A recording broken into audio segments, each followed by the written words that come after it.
मुझसे मांग और मैं तेरी सुन करके और तुझे बड़ी बड़ी और कठिन बातों को बताऊंगा। शामिल वो आपको देने वाला है। अगर आप मांगने के लिए तैयार हैं, अपनी आशीषों को पाने के लिए तैयार हैं, अपने जीवन में शांति पाने के लिए तैयार हैं, अगर आपके जीवन में अगर कोई बीमारियां दीवार बन के खड़ी है, कोई समस्या दीवार बन के खड़ा है, अगर आपके जीवन में कोई ऐसा काम है जो आप चाहते हैं लेकिन अगर वो नहीं हो रहा है, तो आज परमेश्वर के सामने अपनी आंखों को बंद करें और हाथों को उठाएं,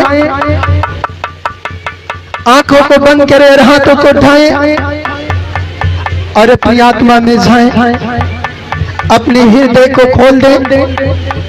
क्योंकि अगर आपके अंदर संसारिक अभिलाषाएं छिपी है, संसारिक बातें छिपी है, अगर आपके अंदर कोई पाप है, कोई बुराई है, कोई लालच है, कोई भी लोभ और घमंड है,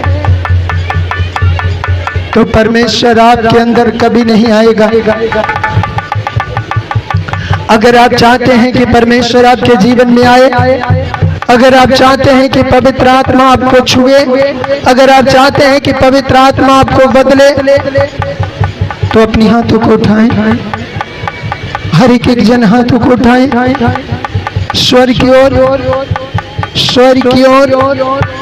हाथें जितनी ऊंची होंगी आशीष से उतना ही बड़ा आपके जीवन में मिलेगा। यस। आप हाथों को स्वर की ओर उठाएं और आंखों को बंद करें। सब जन आंखों को बंद करें और आत्मा में जाएं और बोलें, प्रभु यीशु, हम विश्वास करते हैं कि आप हमारे ऊपर दया करेंगे। हे प्रभु यीशु, हम पापी हैं, आप हमारे पापों को क्षमा करें, आप हमारे अपराधों को क्षमा करें।